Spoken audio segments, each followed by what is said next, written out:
Ya sebelumnya terima kasih saya ucapkan buat kesempatannya untuk saya melayani di tempat ini. Saya perkenalan dulu ya. Nama saya Kesia Lydia dari Surabaya. Pernah sih sempat melayani di tempat ini 1 kali ya. 1 kali plus kemarin dan hari ini pagi ya. Jadi beberapa mungkin dari saudara sudah tahu ya. Siap terima benih firman Tuhan? Amin, semuanya siap? Ya, kita hidup dari firman Tuhan. Mari kita lihat bersama firman Tuhan di kitab Yakobus pasal pertama. Yakobus pasal pertama dari ayat kedua sampai ayat keempat. Saya akan baca ayat yang ganjil dan saudara baca ayat yang genap dulu. Sudah siap? Yakobus pasal 1 ayat kedua sampai keempat. 2, 3. Saudara, anggaplah sebagai apabila kamu jatuh ke dalam berbagai-bagai pencobaan. Sebab kamu tahu bahwa ujian terhadap imanmu itu menghasilkan ketekunan. Ayat 4. Dan biarkanlah ketekunan itu memperoleh buah yang matang, supaya kamu menjadi sempurna dan utuh dan tak kekurangan suatu apapun. Ya. Sore hari ini saya akan berbicara tentang problem, tentang cara memanfaatkan problem. Karena saya percaya selama kita masih hidup ya, pasti ada masalah. Masalah tidak mungkin berhenti, pasti ada masalah dalam kehidupan kita. Nah, kita pengen lihat apa yang Tuhan mau ketika Tuhan mengizinkan masalah terjadi dalam hidup kita. Ya, tadi firman Tuhan berkata, anggaplah sebagai suatu kebahagiaan apabila kamu jatuh ke dalam berbagai-bagai pencobaan. Waktu saya share topik ini di Surabaya, ada SMS, telepon masuk ya. Terus kemudian ada seseorang tanya seperti ini. Problem itu atau pencobaan itu sebetulnya itu datang dari Tuhan atau dari setan katanya. Lebih tepatnya mereka tanya problem itu sebetulnya dari Tuhan atau dari setan. Dari mana saudara? Dari mana? Kalau kita lihat firman Tuhan, Tuhan berkata, berbahagia apabila kamu jatuh ke dalam berbagai-bagai pencobaan. Kita bisa memandang masalah atau sesuatu yang kesulitan dalam hidup kita, itu ada 2 macam. Yang satu berupa pencobaan dalam bahasa lainnya itu temptation ya. Jadi yang akan menyeret kita jatuh ke dalam dosa. Tapi satunya lagi ketika orang berkata ini masalah, itu kadang-kadang hanya berupa ujian untuk membawa saya dan saudara bisa naik kelas kalau kita mau mengalaminya. Sesuatu yang baik itu datang dari Tuhan, kata firman Tuhan. Segala sesuatu yang diberikan dengan maksud baik datang dari Tuhan. Tetapi jenis pencobaan yang bersifat untuk membujuk kita untuk jatuh dalam dosa itu berasal dari setan. Tetapi firman Tuhan berkata jelas ya saudara ya, bahwa apapun yang kita alami, kalau Tuhan ikut bekerja di dalamnya dan kalau kita menyikapinya seperti yang Tuhan mau, akan mendatangkan kebaikan. Contohnya begini, pohon yang tinggi anginnya kencang ya. Nah, saya pernah dengar istilah pine tree ya, pohon pinus yang tinggi itu kan ada buah-buahnya ya. Buah-buahnya yang agak coklat-coklat kering itu, kalau udah lama kan coklat-coklat kering, itu angin badai yang kencang itu kelihatannya kan pohon tuh menjadi gini ya, jadi goyang ya. Tetapi angin itu juga bisa membersihkan pohon itu dari buah-buah yang sudah terlalu kering itu. Jadi apapun, walaupun itu setan yang kirim dalam kehidupan saya dan saudara, Tuhan bisa pakai itu untuk membersihkan kita. Amin. Jadi problem itu bentuknya dari siapa itu tidak penting. Tapi bagaimana kita menyikapinya itu yang paling penting. Ya, kita akan lihat firman Tuhan. Tuhan berkata, berbahagialah kamu apabila kamu jatuh ke dalam berbagai-bagai pencobaan. Sebab kamu tahu bahwa ujian, tes terhadap imanmu itu menghasilkan ketekunan. Kalau ada masalah, kalau ada ujian, baru dari sana saya dan saudara akan belajar untuk menjadi tekun. Terus kemudian firman Tuhan berkata, dan biarkanlah ketekunan itu memperoleh buah yang matang, supaya kamu menjadi sempurna dan utuh dan tak kekurangan suatu apapun. Ternyata ketika masalah datang dan kita belajar bertekun, itu tidak cukup. Tetapi ketekunan itu akan Tuhan proses terus sampai matang. Dan kalau ketekunan itu matang, itu akan menghasilkan, kata firman Tuhan, suatu buah di mana kita menjadi sempurna dan utuh dan tak kekurangan suatu apapun, komplit ya, lengkap kehidupannya. Nah, sekarang kita lihat masih di Yakobus 1, ada jenis yang lain. Kita lihat di ayat ke-13 sampai ke ayat 15. Saya akan bacakan.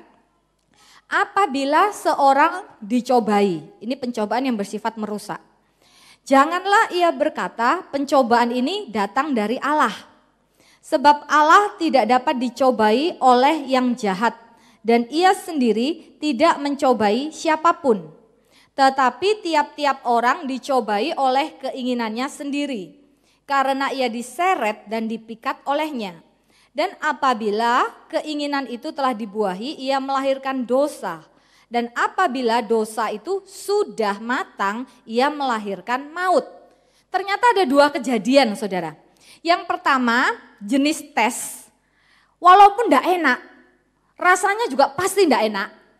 Siapa yang pernah bilang masalah enak? Kan nggak ada ya, semua masalah tidak enak ya. Baik sakit penyakit, baik masalah keuangan, baik masalah hubungan, nggak enak.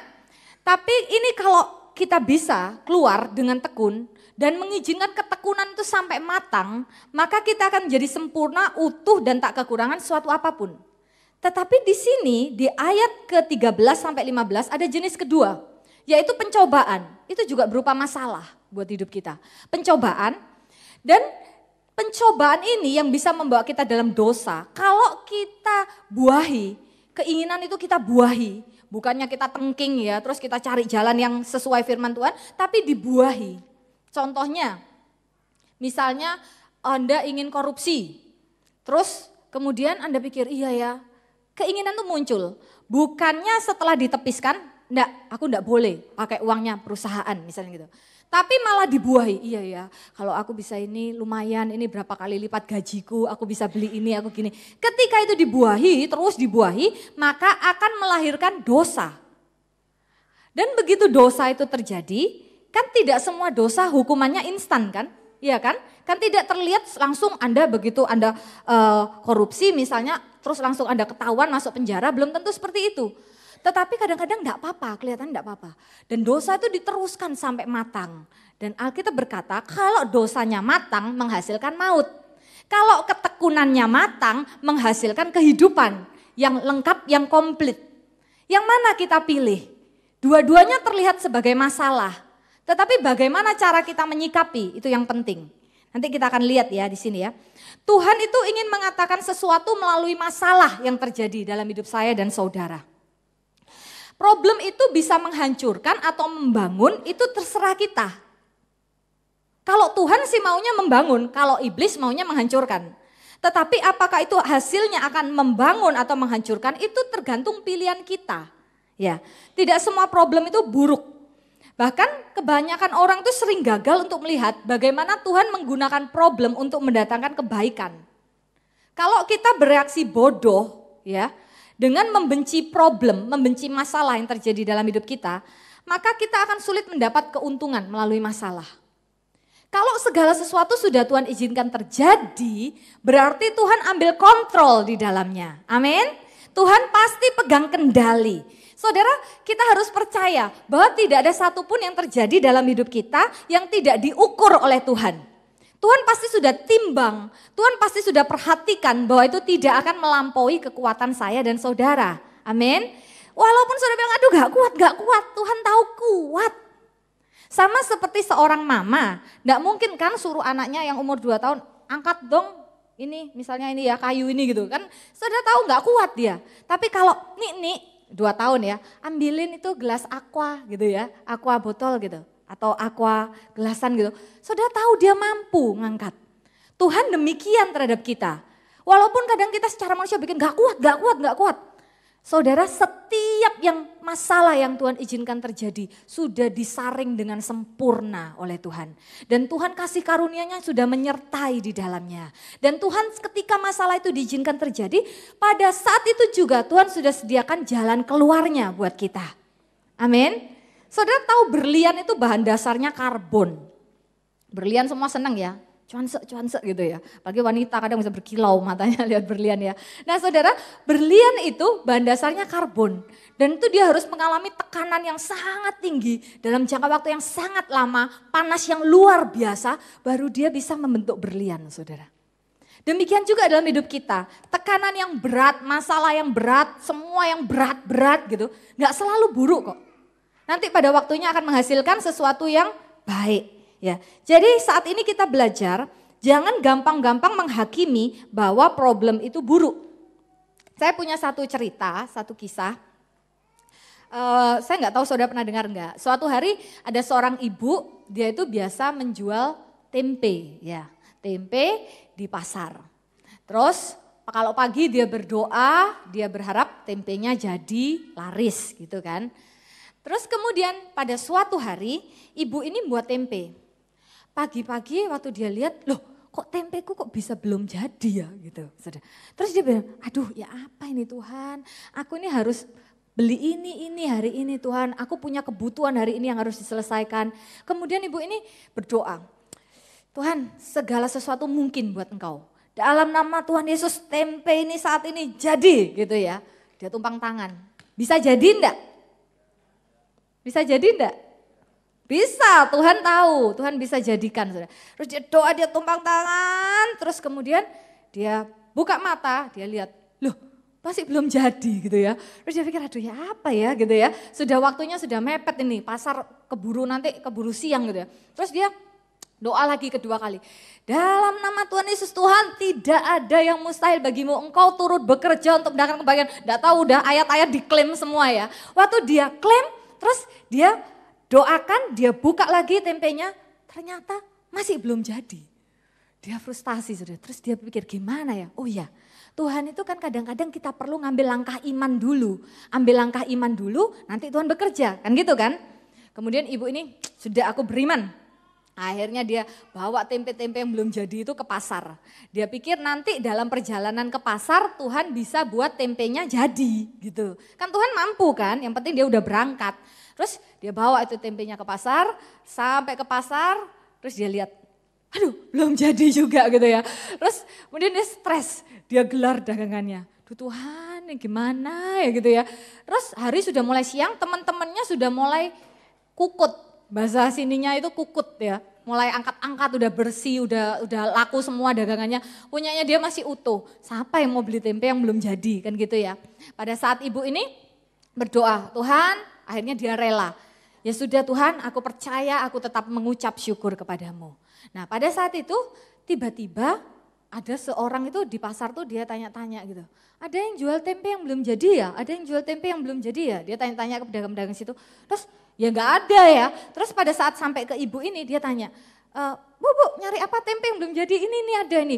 Oh iya Bu. Terus diambil, dia omong-omong ternyata ibu yang mencari tempe yang belum jadi ini punya anak yang di luar kota.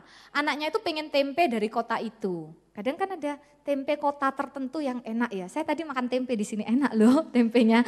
Terus ya, nah tapi nanti pulang jangan disangui tempe ya. Nah enggak kepengen kok. Cuma apa namanya, kadang tuh ada yang, wah aku pokoknya pengen yang dari sana gitu ya. Saya ini orangnya tuh doyan makan. Jadi saya kalau kemana-mana saya tuh menikmati, saya tetap enjoy aja. Selama ada makanan ya, selama ada makanan saya bahagia aja, mau kemana aja ya. Nah, tapi kalaupun enggak ada saya mengucap syukur kepada Tuhan. Ibu ini waktu dia ngeliat tempe yang belum jadi ini, dia sodorkan, ibu itu berkata, iya anakku tuh loh pengen tempe, tapi tempe ini kan harus dikirim, masih dalam perjalanan. Jadi dia minta yang belum jadi dulu gitu. Luar biasa, dan ibu itu borong habis. Jadi kalau biasanya tempenya jadi belum tentu lakunya habis, tapi hari itu diborong habis. Nah dari peristiwa itu kita bisa belajar, jangan gampang-gampang menilai sesuatu itu masalah buat hidup kita. Belum tentu, bisa-bisa kalau sikap kita baik dan saya percaya memang kalau sikap kita benar, Tuhan bisa ubahkan masalah menjadi berkat dalam hidup kita ya. Nah di sini kita akan belajar, Tuhan ingin kita memanfaatkan masalah yang terjadi dalam hidup kita. Tuhan tidak ingin kita terpuruk dalam masalah. Karena saat ini yang poin pertama yang saudara perlu ingat adalah Tuhan masih pegang kendali apapun yang terjadi dalam hidup kita. Tuhan masih pegang kendali. Mungkin di antara saudara saat ini ada yang sudah berdoa untuk sesuatu. Aduh Tuhan, aku sudah berdoa bertahun-tahun loh. Aku sudah doa mungkin belasan tahun loh. Aku sudah pakai puasa-puasa loh Tuhan. Aku sudah, gak karu-karuan Tuhan. Tapi kenapa kok belum dijawab dalam hidupku? Jangan gampang-gampang menilai sesuatu itu masalah besar. Saya kasih tahu saudara, saya belajar sesuatu di dalam kehidupan saya berjalan bersama Tuhan. Ada doa yang dijawab cepat, instan. Baru doa melek dapat. Bisa enggak? Bisa saudara. Baru doa melek sudah dapat ya saudara. Saya pernah suatu hari itu berdoa misalnya, Tuhan doa aja enggak malah kadang cuma batin. Aku pingin misalnya anggur gitu ya. Tiba-tiba datang anggur saudara. Satu box gitu ya. Apa enggak mungkin? Mungkin. Kadang-kadang kita baru mikir aja. Saya ingat saya pernah ada satu kejadian. Ibu gembala di tempat saya, waktu itu dia berkata gini, Dulit, aku pingin kue tart mocha, katanya. Jadi dia ngomong-ngomong sendiri gitu, aku pingin kue tart mocha, pokoknya pengen yang mocha. Terus saya bilang gini, kok enggak coklat sih, kayak enaknya coklat ya. Terus dia bilang, enggak, aku pingin mocha gitu ya. Baru dia ngomong, saya keluar sama dia, terus saya pulang. Waktu saya nyampe ke rumah, ada kiriman katanya. Saya lihat apa? Satu dus besar kue tart mocha, sudah. Dengan ucapan apa ya waktu itu ya? Selamat hari Natal atau mana? Kalau saya nggak salah ingat dari klien saya atau gimana gitu. Tapi yang luar biasa mocha gitu. Dan malam itu, jadi ini saya pulang sore ya. Malam itu saya ke gereja lagi ketemu dengan ibu gembala. Jadi saya langsung potong, saya sampai ikut terharu. Ih kok saya baru batin sudah datang gitu ya. Saya langsung potong, saya pisahkan sebagian buat dia. Terus saya langsung bilang, ada kue tart mocha, aku tadi dapat kiriman kue tart mocha gitu. Kan kelihatannya hal sepele, tapi itu spesifik loh. Mocha plus mereknya dari toko ini gitu. Dapat loh saudara. Terus kemudian dia bilang gini, waduh Tuhan luar biasa ya kata gitu ya. Terus jadinya tuh seneng, ada doa yang dijawab instan. Tetapi beberapa doa itu Tuhan berkata tunggu di dalam hidup kita. Nggak jelas, ini mau dijawab apa mau enggak sebetulnya ya, Tuhan ini maunya apa gitu ya. Nah kalau kita bertemu yang seperti itu, saya belajar sesuatu. Ternyata kadang-kadang doa yang panjang baru dijawab, itu hasilnya justru ekstra. Hasilnya tuh justru luar biasa. Kota Roma yang bagus itu enggak dibangun dalam satu malam loh. Yang dibangun dalam satu malam tuh candi apa itu? Candi apa? Yang katanya sebelum ayam berkokok sudah jadi itu satu malam kalau itu ya.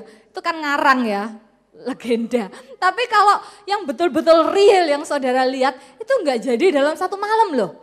Sebuah masterpiece yang bagus, lukisan yang bagus itu hasil karya yang butuh tenaga ekstra. Demikian juga seringkali doa yang ditunggu paling lama hasilnya luar biasa. Amin. Saya nih ada seorang rekan saya di Surabaya. Dia ini teman baik saya, pasangan ya. Mereka itu sudah menikah lumayan lama, gak punya anak gitu sebagai pasangan muda. Terus mereka tuh berdoa, gak punya anak terus gitu. Akhirnya mereka tuh sampai sempat tergoda untuk kecewa, sampai sempat tergoda untuk putus asa. Tapi mereka terus percaya. Pada saat mereka terus percaya, mereka makin giat, bahkan mereka mungkin mencapai satu titik. Mereka berkata, kalaupun tidak ada, aku tetap akan melayani Tuhan dengan sungguh-sungguh.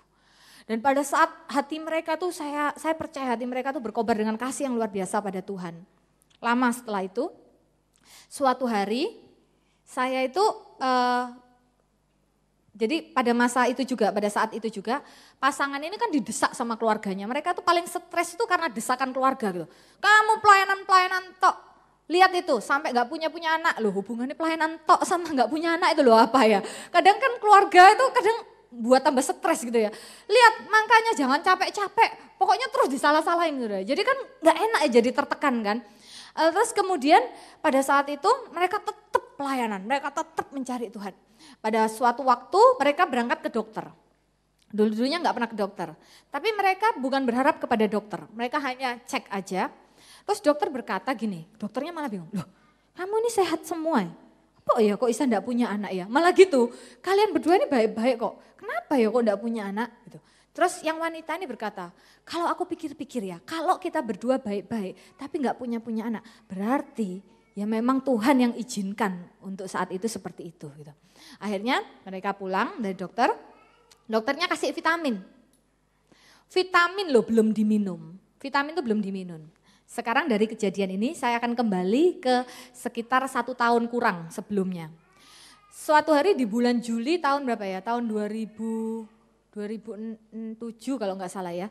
Saya sedang berkhotbah bulan Juli, saya masih ingat. Saya khotbah tentang Sarah dan Abraham, pasangan itu duduk rada belakang berdua gitu. Nah saya itu ya nggak ada maksud apa-apa, saya ya khotbah gitu aja tentang Sarah dan Abraham. Terus saya membaca ayat, pada satu ayat dikatakan begini, tahun depan engkau akan mempunyai seorang anak laki-laki gitu. Nah, pada saat saya berkata, tahun depan engkau akan mempunyai seorang anak laki-laki, itu sudah pasti, itu janji Tuhan terhadap Sarah. Saat itu di hati saya langsung, saya tahu itu buat pasangan itu. Lucu kan? Jadi pada waktu itu, wah ini kok buat mereka gitu ya. Tapi ya saya tetap cerita firman itu gitu. Yang luar biasanya Tuhan, begitu selesai kebaktian itu, pasangan itu dua-duanya loh, mereka ini gak janjian duduk bareng gini, mereka mendapat hal yang sama. Jadi pada waktu sampai kalimat tahun depan engkau akan mendapat seorang anak laki-laki, mereka langsung nangkep itu buat dia gitu. Dan mereka konfirmasi satu sama lain, mereka tanya, aku kok merasa tadi firman itu buat aku ya. Yang cowoknya juga bilang, iya, jadi klop, kesaksian 2-3 orang sah saudara. Pada saat itu saya ingat pada suatu kejadian saya mau naik mobil atau turun dari mobil, saya ketemu mereka, saya bilang gini, ngomongnya tuh setengah iseng-iseng, tahun depan ya anak laki ya, iya gitu yang cewek ya. Terus waktu berjalan kadang-kadang sudah lupa ya kita ya, sampai pada bulan berapa ya waktu itu, tiba-tiba jam 4 pagi saya ditelepon, jam 4 pagi telepon, atau SMS ya waktu itu, aku positif gitu ya. Wah luar biasa. Yang luar biasa vitamin dari dokter belum sempat diminum sama sekali. Sudah positif. Dan luar biasanya lahirnya itu pas bulan Juli tahun depannya. Seandainya mereka ikut ke sini mereka bisa saksi. Lahirnya bisa pas bulan Juli tahun depannya. Jadi terus apa itu saya yang luar biasa? Ya enggak ada kaitannya sama sekali ya. Karena firman Tuhan janji kepada mereka sendiri kan. Dan mereka sendiri yang punya hati yang mencari Tuhan. Dan Tuhan hanya Tuhan yang bisa mengaruniakan apa yang mereka inginkan. Amin saudara. Jadi dan waktu mereka punya seorang anak laki-laki, anaknya itu didedikasikan kepada Tuhan. Secara pendidikan itu maksudnya tetap dibawa ke gereja, nggak dieman-eman gitu loh. Jadi waktunya ke gereja, bawa ke gereja. Biarpun badannya agak nggak enak dikit, tumpang tangan, bawa ke gereja. Saya lihat anaknya tumbuh menjadi anak yang pandai. Nah seringkali apa yang ditunggu lama hasilnya luar biasa. Siapa saja di Alkitab yang nunggu lama? Abraham dan Sarah menghasilkan Ishak. Siapa lagi yang nunggu lama? Banyak, Elisabeth dan suaminya menghasilkan Yohanes Pembaptis. Ada lagi Hana menghasilkan Samuel. Ada lagi yang lama yaitu papa dan mamanya Simpson menghasilkan Simpson. Panjang waktunya. Mungkin bahkan sudah terpikir, kayaknya enggak dapat janji Tuhan. Tetapi hasilnya malah luar biasa. Jadi hari ini kalau ada yang merasa, aduh kok lama sih, aduh maunya Tuhan apa. Saudara jangan putus asa, tetaplah percaya kepada Tuhan. Amin. Ya. Terus di sini Tuhan berkata, itu yang dimaksud dengan ujian terhadap iman menghasilkan ketekunan. Ketika berbicara ketekunan pasti bicara waktu yang panjang. Dan ini terus diulang-ulang. Tidak ada orang kelar satu masalah terus berharap hidup bahagia selama-lamanya. Itu mah ceritanya Cinderella ya. And they live happily ever after gitu. Dan mereka hidup bahagia selama-lamanya. Tapi kenyataannya setelah satu masalah selesai akan ada masalah lain yang datang nanti. Dan seringkali itu surprise saat gak diduga-duga. Dan lucunya kadang masalah itu kalau datang itu senang rombongan gitu ya. Terus bertubi-tubi gitu ya, orang didesak sampai kita kelenger gitu ya. Nah pada waktu kita seperti itu kita bisa lari kembali kepada Tuhan. Bahwa dia Allah yang setia, amin. Biarkan ketekunan itu terus dimatangkan, terus dimatangkan, terus dimatangkan. Supaya apa? Kita menjadi sempurna. Kalau berbicara sempurna, itu berarti karakter kita itu disempurnakan oleh Tuhan. Karakter kita itu dibuat menjadi sabar. Karakter kita dibuat menjadi tekun. Karakter kita dibuat menjadi orang yang pengampun, disempurnakan oleh Tuhan. Dan bukan hanya sempurna, utuh, komplit, lengkap. Hidup itu bahagia rasanya, lengkap. Kita bisa bernyanyi, semua keperluanku Tuhan penuhi gitu ya. Orang yang merasa lengkap dalam hidupnya. Dan juga tak kekurangan suatu apapun. Mau saudara mencapai kondisi yang seperti itu, kondisi yang luar biasa? Tuhan berkata, anggaplah sebagai suatu kebahagiaan apabila kita jatuh ke dalam berbagai-bagai problem, pencobaan, masalah, tantangan. Di dalamnya Tuhan punya rencana yang luar biasa. Oke, sekarang kita masuk ke poin pertama, cara memanfaatkan problem yang pertama.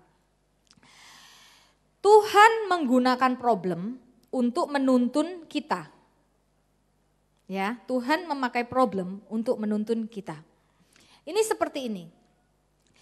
Semua kita ada masa di dalam hidup kita membutuhkan shock terapi, kejutan.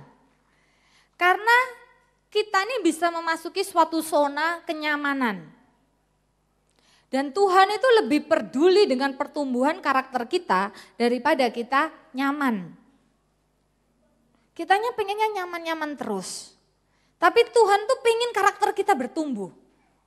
Karena itu ketika kita memasuki zona nyaman, Tuhan bisa berikan tiba-tiba suatu kejutan.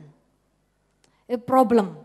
Dan kejutan itu Tuhan punya maksud untuk membuat kita tercelik kembali dan bergerak maju dan kembali pada panggilan rencana Allah dalam hidup kita.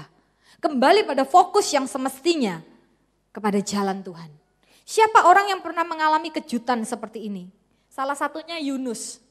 Yunus itu disuruh ke Niniwe, marah nyebrang ke Tarsis. Tarsis dan Niniwe itu jauh ya, sejauh timur dari barat gitu. Dia malah kebalikannya.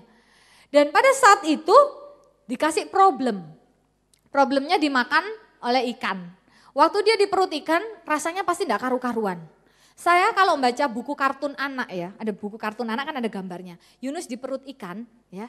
Yunus di perut ikan tuh Yunusnya lagi duduk terus bawa lampu lilin itu, duduk di meja gitu. Terus pakai pena yang ada bulunya itu, lagi kayak nulis tinta gitu, mungkin dia nulis surat. Tak pikir ya, ini gambar maksudnya gimana ya? Masa Yunus sangu lampu, sangu lilin ke perut ikan ya? Nah pasti kondisinya enggak kayak gitu. Itu mah ke hotel sementara itu ya. Tapi Yunus sampai berkata seperti di tengah dunia orang mati aku. Tali-tali maut melilit aku, samudra raya merangkum aku. Dia menggambarkan kondisinya tuh berat sekali di perut ikan. Bau yang amis, gelap gulita, dia nyaris mati ya. Dan di tengah seperti itu Tuhan kasih shock terapi buat dia. Supaya dia bertobat. Waktu dia bertobat dia kembali kepada jalan Allah. Tuhan izinkan ikan itu memuntahkan Yunus. Dan Yunus langsung berangkat ke Niniwe. Sesuai panggilan Tuhan dalam hidupnya. Ada pendeta-pendeta yang kadang lari dari panggilannya. Saya kalau dengar cerita khotbahnya pendeta lain gitu kadang pengen ketawa ya, ada yang cerita gini. Dia itu ketemu pendeta, dulu tuh dia tahu orang ini pendeta gitu. Terus suatu hari dia ketemu misalnya di luar pulau gitu. Loh sekarang kok selama enggak kelihatan? Iya Pak, saya ini sekarang di sini. Loh kenapa katanya? Jemaatnya gimana? Oh iya, jemaatnya ya saya tinggalkan ya, karena Roh Kudus tuh mengarahkan saya begini. Loh apa sekarang kerjaannya? Ternak udang Pak, tambak. Loh dulu menggembalakan jemaat kok sekarang kok tambak? Iya Pak, ini Pak enakan udang Pak. Karena jemaat itu banyak mulut Pak. Kalau udang ini diem-diem, pokoknya kasih makan, diem gini-gini tak ya saudara. Nah orang yang lari dari panggilannya, itu bahaya loh. Kadang-kadang ada waktunya saudara ya, tiba-tiba masalah melingkupi dia. Masa tunggu masalah baru bangun saudara. Tapi kadang kalau saat ini saudara mengalami sesuatu seperti seorang wanita datang ke tempat saya, dia curhat. Saya ini mengalami masalah berat, nangis-nangis. Saya itu sampai di meja saya itu bawahnya itu sedia tisu. Karena kalau sudah wanita yang konseling, wah itu bisa bercucuran air mata, saya keluarkan tisu gitu ya saudara ya. Terus dia mungkin ini cara Tuhan untuk menarik saya kembali kepadanya. Gitu kalau ngomong ya. Saya bilang ya udah kembali ke Tuhan. Belum saya ngomong dia sudah jawab sendiri kok. Ini mungkin cara Tuhan untuk menarik saya kembali kepada. Ya udah berarti ya cara Tuhan. Ya udah kembalilah kan gitu ya.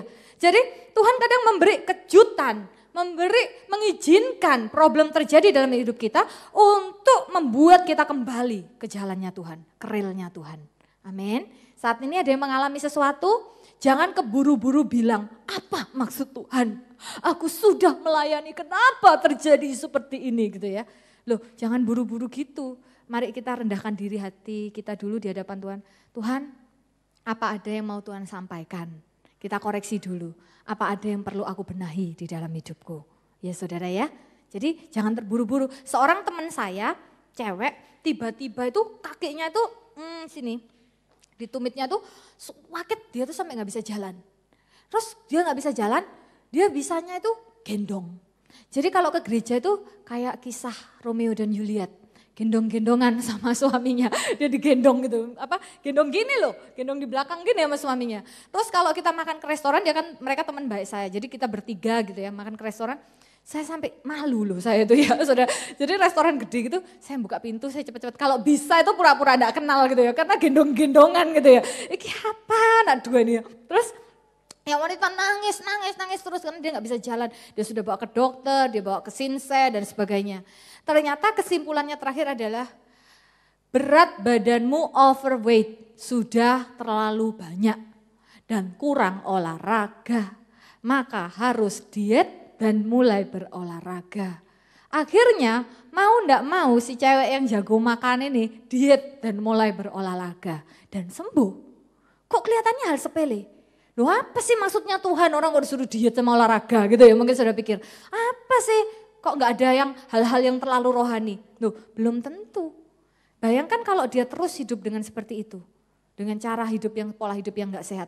Mungkin aja besok-besok masalahnya bukan cuma masalah tumit, betul? Mungkin besok kolapsnya bisa parah, yang jantung, yang apa ya. Dan Tuhan mau menghindarkan dia. Jadi problem itu bisa menuntun saya dan saudara. Ya tanya dulu sama Tuhan, maksudnya Tuhan apa sih Tuhan dengan semuanya ini. Terus yang kedua, cara memanfaatkan problem, Tuhan menggunakan problem untuk mengoreksi kita, mengkoreksi kita. Firman Tuhan berkata, barang siapa ku kasih, ia ku tegur dan ku hajar. Ada disiplin Allah. Kata disciple, murid, kita semua kan muridnya Yesus. Itu tidak bisa lepas dari akar kata yang sama dengan disiplin. Seorang murid akan didisiplin. Di sini ada sekolah. Saudara semua pernah sekolah. Kalau di sekolah saudara maunya sendiri, ya. Anak SD, terus rambutnya digondrongin sampai segini gitu. Ya, saya percaya marah. Perempuan misalnya, hari Senin harusnya pakai baju yang baik untuk upacara gitu. Terus dia pakai baju yang lain sendiri, baju pesta gitu. Saya percaya pasti didisiplin. Masa gurunya bilang sekarepmu gitu ya. Nggak mungkin ya, pasti akan didisiplin, dikoreksi. Nah beberapa pelajaran kita itu hanya bisa belajar melalui masalah dan kegagalan. Melalui kepedihan baru orang itu bisa belajar sesuatu. Ya, tapi Tuhan itu pasti tahu loh. Sesuatu yang sangat bahaya Tuhan tahu cara menahannya. Tapi sesuatu yang memang Tuhan izinkan biar aja dia belajar, biar aja dia ngalamin masalah. Pasti Tuhan biarkan. Contohnya gini ya, kalau ini misalnya anak kecil, jangan pegang ada lilin mati lampu ya, jangan pegang itu loh ya panas gitu. Dia enggak percaya, dia nakal aja terus dia pegang. Mungkin kadang-kala sudah biarkan dia merasakan sedikit panasnya. Ya, kemudian anak itu mengerti, oh iya panas ya gitu. Ya, tapi kalau misalnya itu jurang, terus anak saudara ngotot, aku mau masuk gitu. Saya percaya biarpun sampai saudara ajar, saudara pukul, saudara apakan, tapi yang penting dia enggak masuk kan gitu kan. Tuhan juga gitu dengan kita. Saya punya seorang teman di kerjaan, dia cerita, anakku, gitu, anaknya tuh gendut kecil ya saudara. Dia bilang, aku hajar. Loh kenapa saya tanya gitu. Iya dia itu megang gunting maksa. Gunting loh dipegang, padahal masih kecil dan dia tuh mau lemparkan ke kokonya. Jadi ya mau direbut guntingnya tuh enggak boleh, mau diambil dipinta enggak boleh ya. Akhirnya terpaksa nggak tahu diapakan sama orang tuanya terus diajar, dipukul ya. Tapi itu disiplin yang membawa kebaikan dalam hidup kita. Ada kalanya Tuhan biarkan, wis enggak apa-apa wis, biarkan ngalamin masalah, biarkan kejendok gitu ya, kecentok gitu ya. Supaya tahu bahwa jalan Tuhan itu yang terbaik. Bahwa koreksi dari Allah itu mendatangkan kebaikan buat kita ya. Nah bahkan Tuhan izinkan kadang kita mengalami kepedihan supaya kita tahu betapa berharganya sesuatu. Karena beberapa orang tuh baru sadar arti sesuatu setelah kehilangan. Misalnya, ada seorang playboy, misalnya ya, seorang playboy, senangnya ganti-ganti cewek. Ganti, mainan lagi, ganti gitu ya. Suatu hari dia ketemu cewek yang baik, tapi dia ganti lagi gitu ya. Terus dia ngejar cewek lain yang mungkin menurut dia ukurannya lebih cantik gitu ya. Ternyata cewek yang cantik itu ternyata menyakiti hatinya gitu ya. Terus dia pengen kembali kepada cewek yang baik itu. Tapi cewek yang baik udah menikah, gimana? Mungkin pada saat itu dia merasakan kepedihan yang luar biasa. Waduh ini ya, kepedihan yang luar biasa. Dan dari situ mungkin dia akan belajar untuk menghargai sesuatu. Mungkin dari sana dia akan berubah. Mungkin dari sana dia baru tahu harga sesuatu. Demikian juga hidup kita. Jangan tunggu sampai kita kehilangan berat di hidup kita. Baru kita mau belajar sesuatu. Kitab Mazmur berkata, bahwa aku tertindas, Mazmur 119 ayat 71, bahwa aku tertindas itu baik bagiku, supaya aku belajar ketetapan-ketetapanmu. Masalah itu bisa baik enggak menurut firman? Tertindas itu bisa baik? Baik, supaya kita bisa belajar ketetapan-ketetapan Tuhan. Supaya kita bisa belajar koreksi-koreksi dari Tuhan. Amin, amin. Jadi mari kita belajar, jangan keburu-buru nuduh. Orang yang gampang nuduh, gampang ngomong, nuduh, ini masalah Tuhan tidak baik, Tuhan tidak cinta aku, Tuhan kok izinkan aku mengalami gini. Itu orang yang bego, bodoh. Kalau sedikit-sedikit kecewa sama Tuhan, itu bodoh. Penolong kita itu cuma Tuhan. Kalau kecewa sama Tuhan, siapa yang mau tolong kita? Tahu orang bodoh, ada satu cerita. Seseorang ya, dia itu ke dokter. Ke dokter, telinganya tuh terbakar. Sampai terus agak parah lukanya ya. Terus dokternya tanya, loh kenapa tuh ini gitu ya. Terus orangnya bilang gini, iya itu loh aku tuh lagi nyetrika, terus telepon itu tiba-tiba bunyi gitu. Aku tuh saking kagetnya, sampai setrika aku angkat, aku tempelkan gini gitu ya. Udah ya dia kaget, dia angkat gini. Terus kata dokternya, oh gitu dokter, ya ampun kasihan gitu. Terus kalau itu seperti itu telinga kananmu, terus telinga kirimu ini kenapa? Kok sama luka sampai parah gitu. Orang ini bilang, ya itu dok, orang bodoh itu dok, telepon lagi gitu ya. Sudah paham, jadi udah dikering gitu, udah keliru setrika, ada bunyi telepon lagi, dia telepon nempelkan satunya. Ya. Dia tuduh orang lain bodoh katanya, orang bego itu loh telepon lagi, dok sampai saya itu jadi seperti ini. Tapi mungkin kita ngeliat kasus itu, loh yang bodoh siapa atau sebetulnya gitu ya. Sama. Kita tidak boleh cepat-cepat bilang, ini Tuhan tidak baik, si A tidak baik, si B tidak baik, kenapa masalah terjadi dalam hidup saya. Itu terlalu cepat untuk menghakimi ya saudara ya. Karena Tuhan bisa menggunakan problem untuk mengoreksi kita. Jangan langsung bilang, kenapa dia jahat, dia putuskan aku gitu ya. Atau seorang istri berkata, wah suamiku selingkuh. Jahat, atau seorang suami berkata, istriku itu, wah selingkuh gitu ya. Jangan keburu-buru, ayo ambil waktu sedikit ya, walaupun selingkuh tidak bisa dibenarkan bagaimanapun ya. Tapi renungkan, aku ini ada salah-salahnya, aku ini ada andil-andilnya juga dengan peristiwa ini. Aku ini pasti ada keliru-kelirunya juga kok sampai terjadi seperti ini.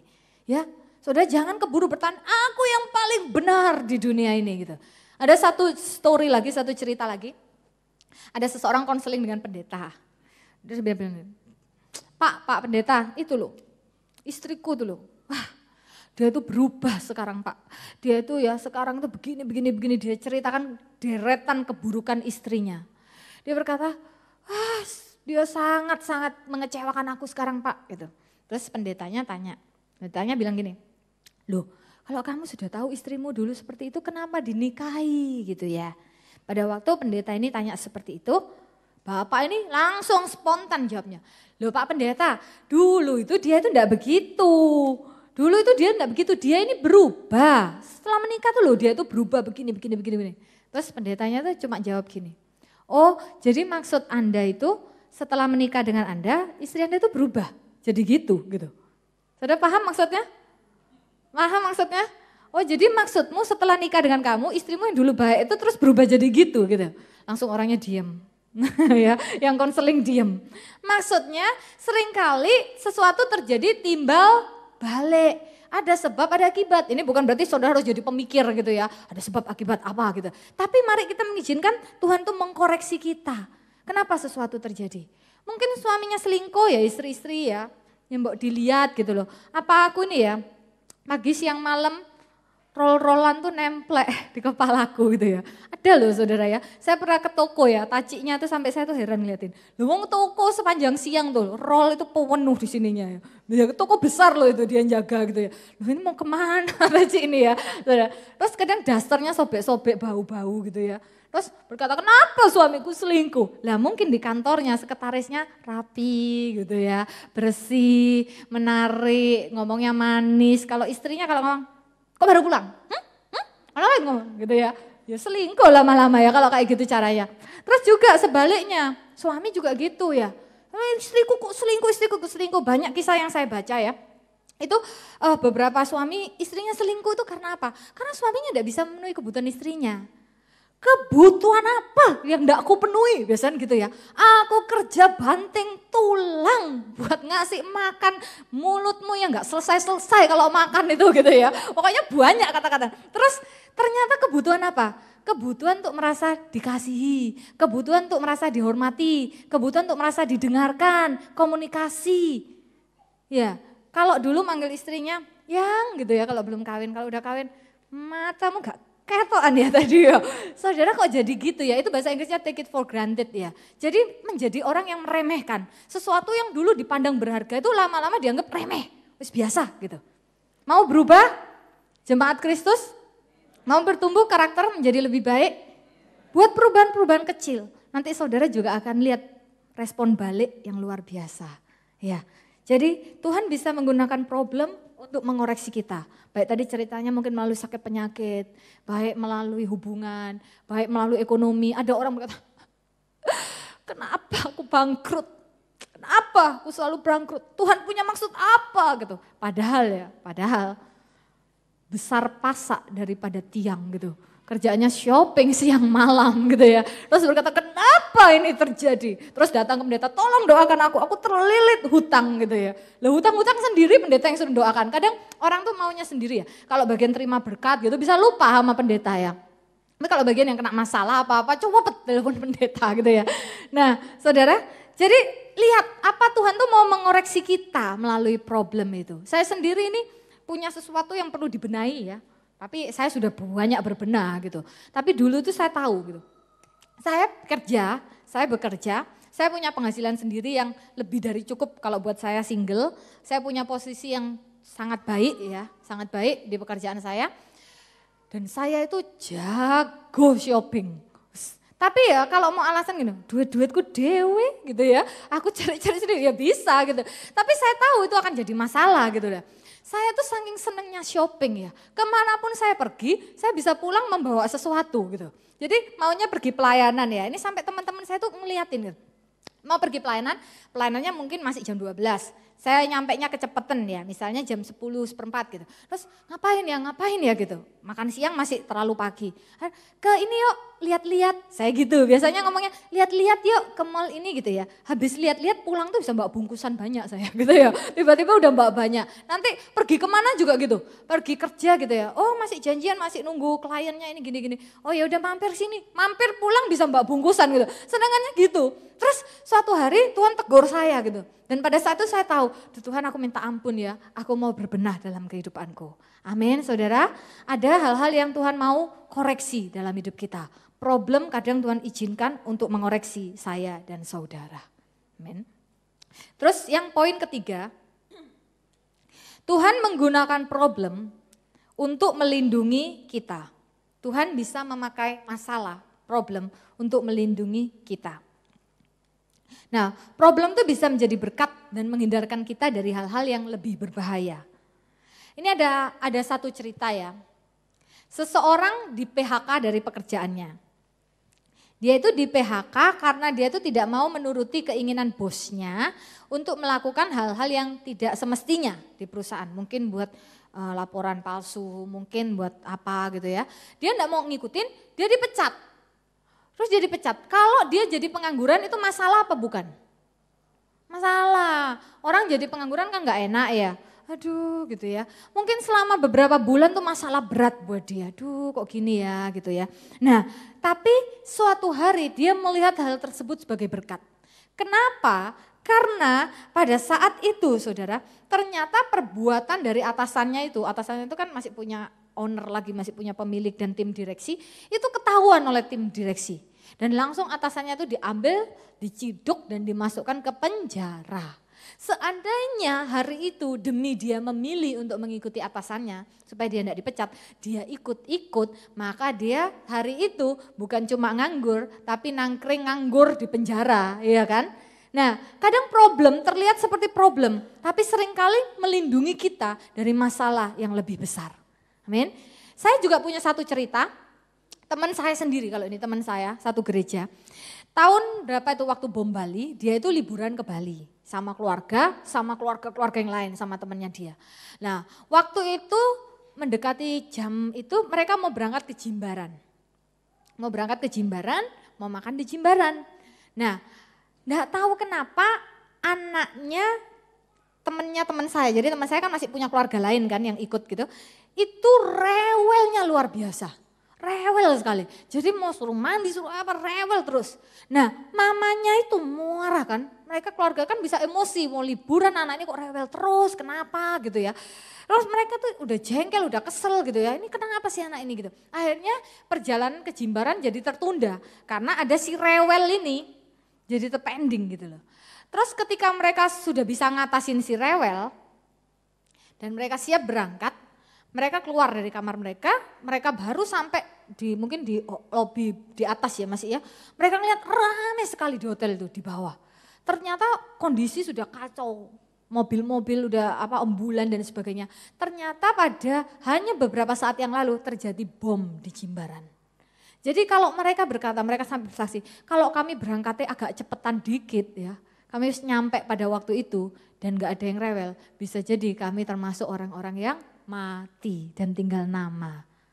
Jadi problem bisa menyelamatkan kita. Belajarlah bersabar di dalam problem.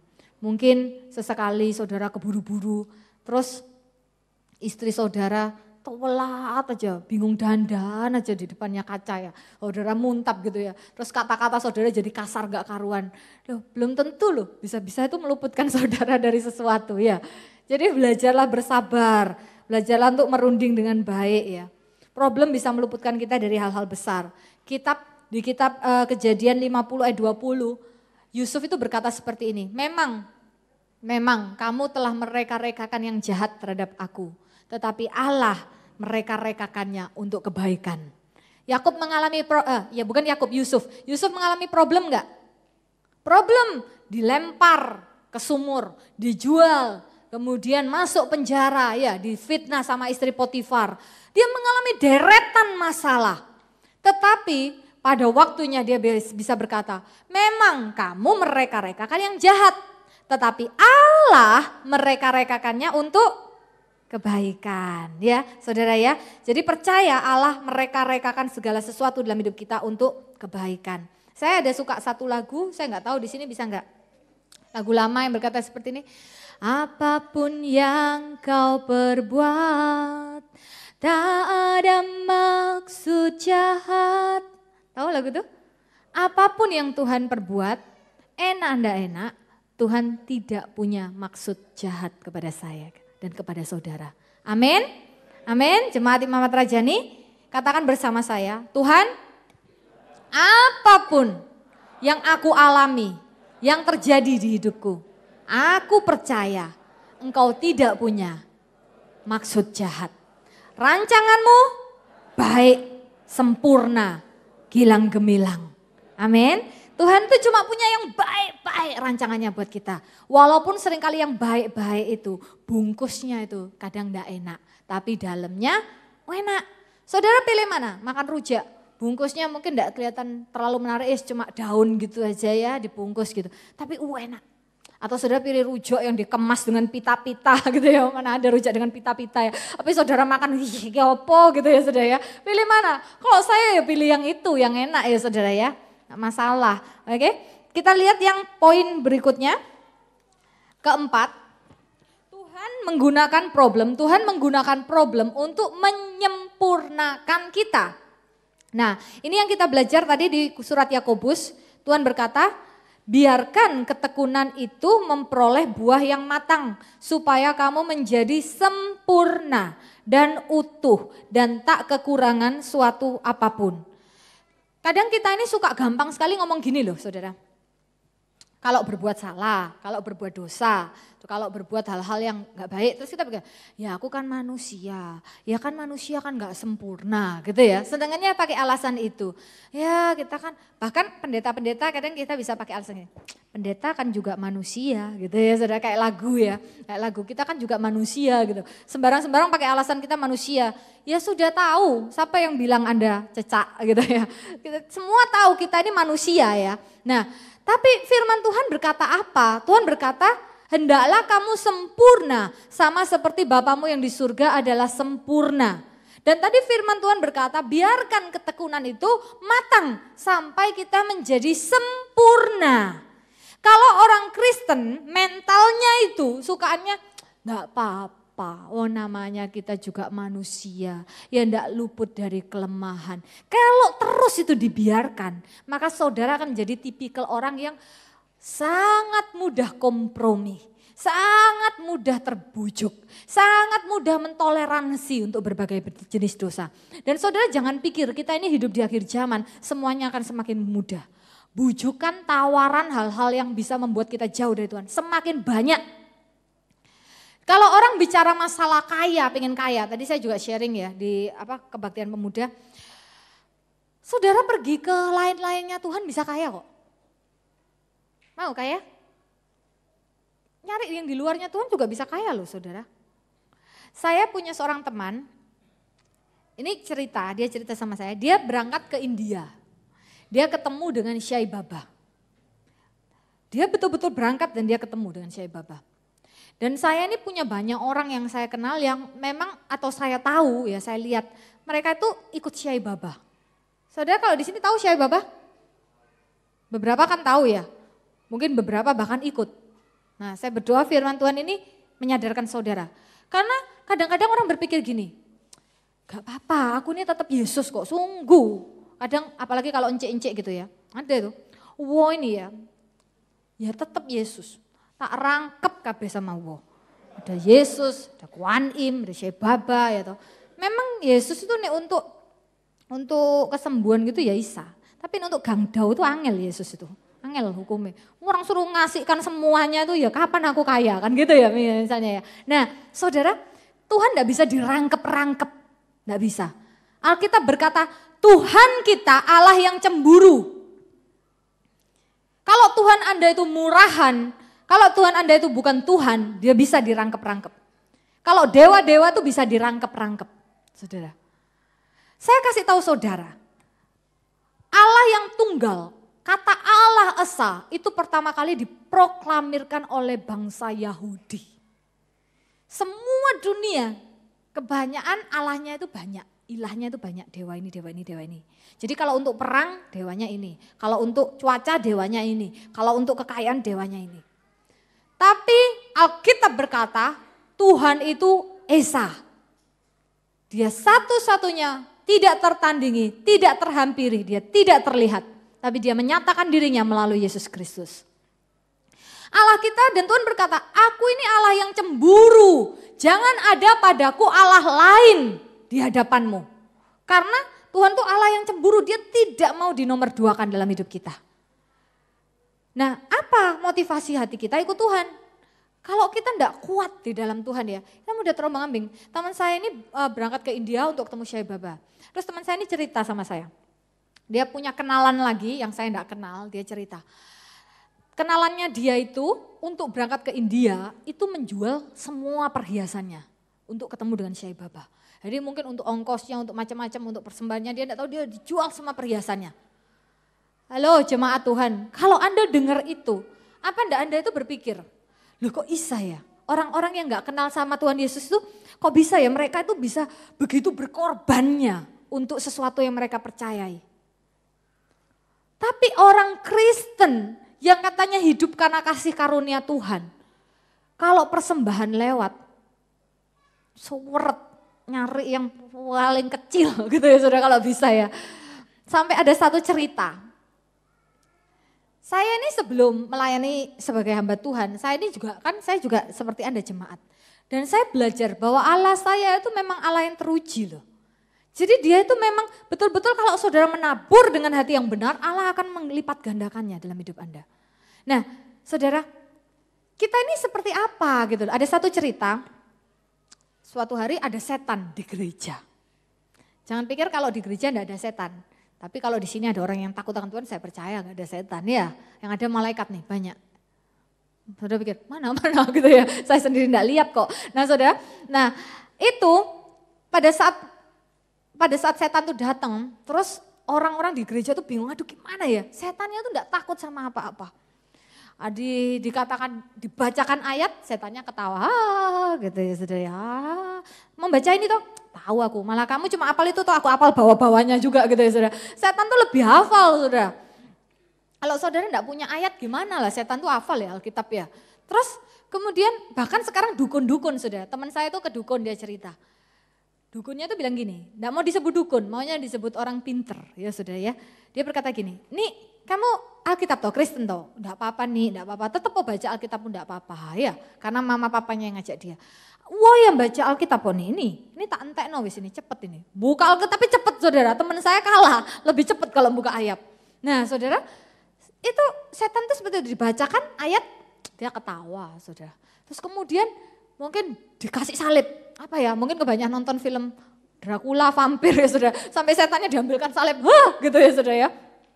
Setannya ketawa, kenapa gitu ya saudara. Mereka kebingungan sudah segala cara, terus mungkin diambilkan air atau apa, perjamuan kudus, dilemparkan juga setannya, gitu terus semakin mendekat. Orang ini semakin terpojok ya. Aduh gimana ini, dia sudah bingung, sudah dia ketakutan. Pada saat itu dia sudah tidak dapat apa-apa, dia sambar sekenanya dia ya. Apa yang ada di dekatnya dia sambar, diambil, terus dia gini kan. Ternyata yang dipegang tuh kantong kolektor saudara. Begitu kantong kolektor, setannya lari saudara. Setannya pelit saudara. Dia takutnya sama persembahan dia.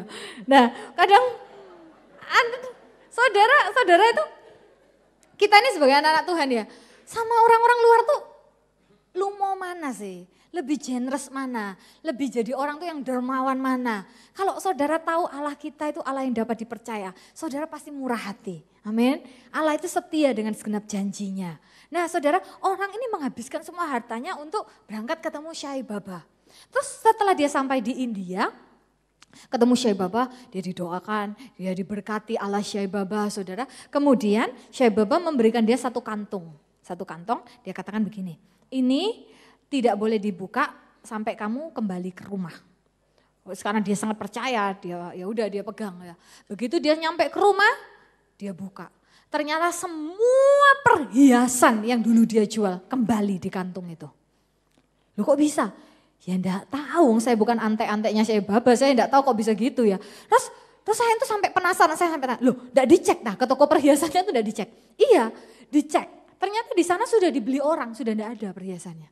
Dan itu kembali semua loh sudah. Dan ada orang-orang yang kesaksian mereka dari enggak punya sampai menjadi kaya waktu ikut Syai Baba. Sekarang saya tantang aja saudara sekalian. Ini cerita beneran loh, ikut toh. Sungguhan ini gitu ya. Apa saudara mau jual Yesus dengan seperti itu?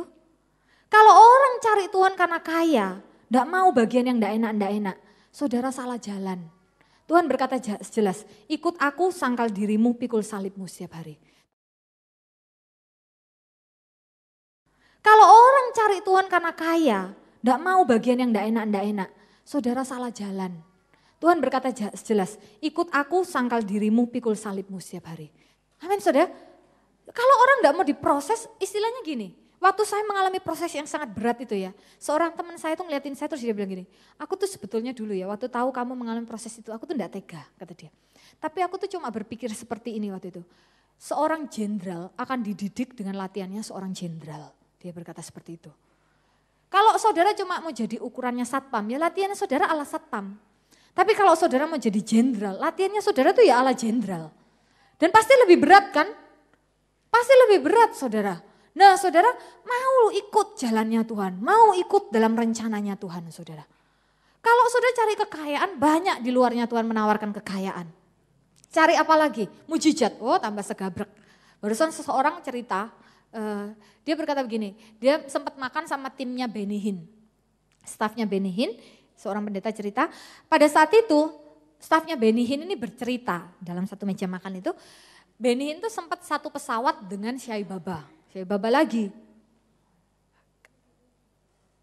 Dulu ada satu drama ya di gereja saya ya. Anak-anak itu mainan dukun-dukunan gitu saudara. Salah satu berpakaian India.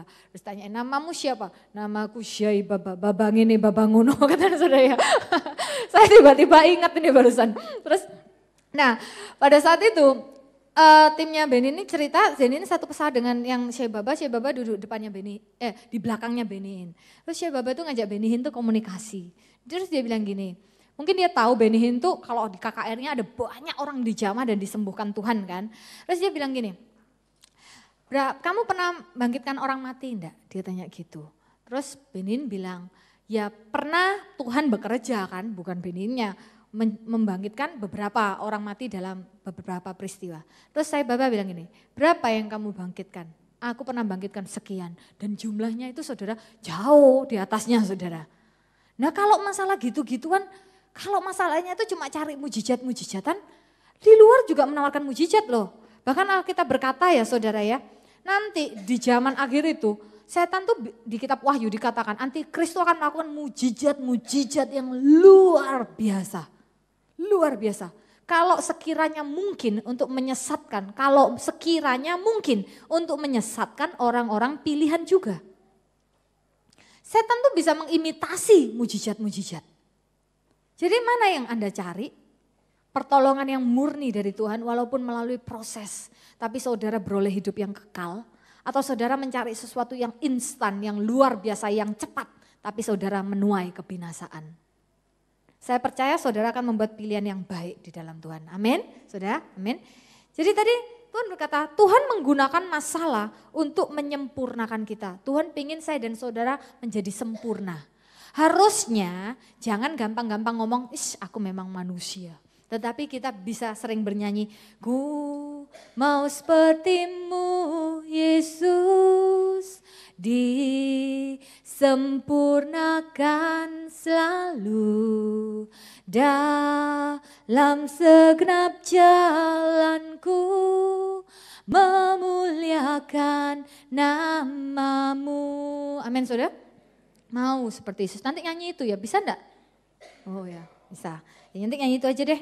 Ya saudara. Jadi mau menjadi seperti Yesus. Mau terus diubahkan seperti Yesus. Tujuan kita tuh kalau ngeliat dosa bukan kompromi, tapi bilang Tuhan ampuni aku. Ada satu-satu pertobatan, ada satu hati yang sungguh pingin berubah, pingin disempurnakan di dalam Tuhan. Ya saudara ya. Tuhan itu lebih tertarik dengan karakter kita daripada kenyamanan kita. Tadi kita sudah belajar itu ya. Dan karakter kita, buah-buah roh itu yang akan kita bawa sampai ke sorga. Ya, saudara ke sorga enggak bisa bawa emas perak saudara. Enggak bisa. Kalau kadang orang meninggal kan bawa dibakar uang-uangan ya, rumah-rumahan gitu saudara ya. Supaya di sorga ada yang becaknya, kadang ada mobilnya gitu saudara. Supaya bisa jalan-jalan gitu. Dan satu lagi, teman saya tuh ngelihat ada paspornya saudara. Orang meninggal loh dibakarkan paspornya. Paspornya tuh tulisannya hell. Neraka loh. Kok tambah didungakkan ke neraka ya saudara ya. Terus saudara kita enggak butuh paspor ke sorga. Satu-satunya jalan ke sorga. Dan itu free sudah dibayar oleh Yesus saudara.